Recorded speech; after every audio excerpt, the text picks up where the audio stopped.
Hello students, आज हम आपको ल्हासा की ओर चैप्टर के बारे में बताएंगे जो क्षितिज का दूसरा चैप्टर है।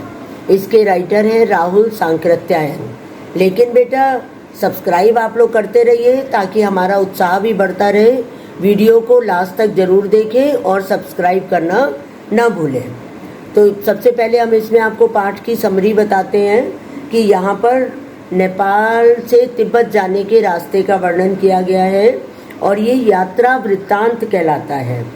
तो लेखक ने तिब्बत की अपनी यात्रा नेपाल तिब्बत के मार्ग से की थी, क्योंकि तब फरी कालिम्पोंग का रास्ता नहीं खुला था।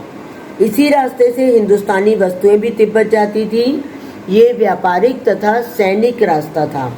इस पर जगह जगह फौजी चौकियां और किले बने हैं जिसमें चीनी सेना रहा करती थी। कुछ किलों में किसानों ने अपना डेरा जमा लिया था, लेकिन ऐसे ही परित्यक्त किले के पास लेखक चाय पीने के लिए रुका था। तिब्बत में यात्रियों के लिए बहुत कुछ अच्छी बातें हैं और कुछ तकलीफें भी हैं। वहाँ जाति पाति, छुआछूत, पर्दा प्रथा जैसी कुप्रथा नहीं है।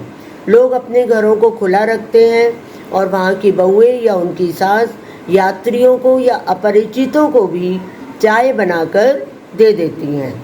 अब इसके पश्चात लेखक आगे बढ़ता जाता है और थोंगला के आखिरी गांव में उसे मित्र सुमति के जान पहचान के लोग मिले थे।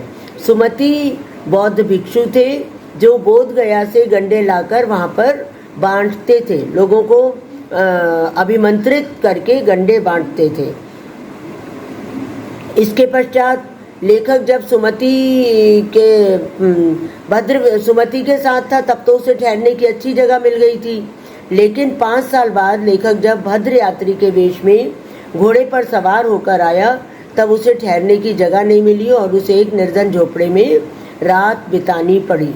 अब लेखक को सबसे विकट यात्रा डांडे की यात्रा पार करनी थी। ये 16-17 हजार फीट ऊंचाई पर स्थित है। डांडे सबसे खतरनाक जगह है। इसके आसपास कोई गांव नहीं होता।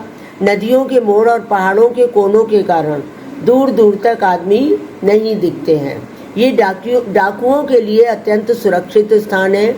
डाकू आदमी को पहले मारते हैं, फिर लूट के लिए माल खोज लेते हैं।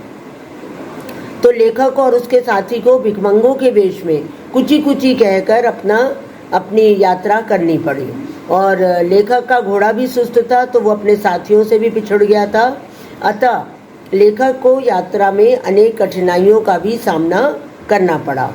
इसके पश्चात लेखक और उसके साथी अब तिंगरी के विशाल मैदान में पहुंचे।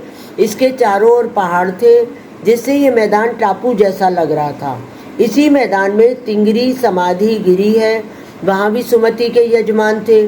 वे यजमानों के यहाँ जाना चाहते थे और बोध गया से लाए गए गंडे खत्म होने पर किसी भी लाल कपड़े का गंडा बनाकर बांटना शुरू कर देते थे। लेखक ने उन्हें ऐसा करने से रोका। लेखक को भारवाहक न मिलने के कारण सामान लेकर स्वयं चलना पड़ा। लेकिन दूसरी बार जब सुमति अपने यजमान से मिलना चाह रहे थे तो लेखक ने उन्हें नहीं रोका, क्योंकि वहाँ पर एक सुंदर मंदिर था और उसमें कुंजर की हस्तलिखित 103 पोथियां रखी थी। एक एक पोथी का वजन 15-15 सेर था।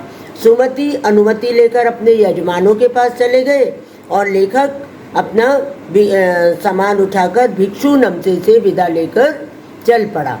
इस प्रकार इस कहानी का यही सार है छोटा सा, और यहाँ पर ये कहानी समाप्त हो जाती है।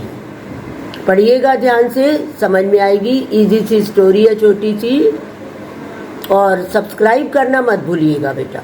Okay, bye.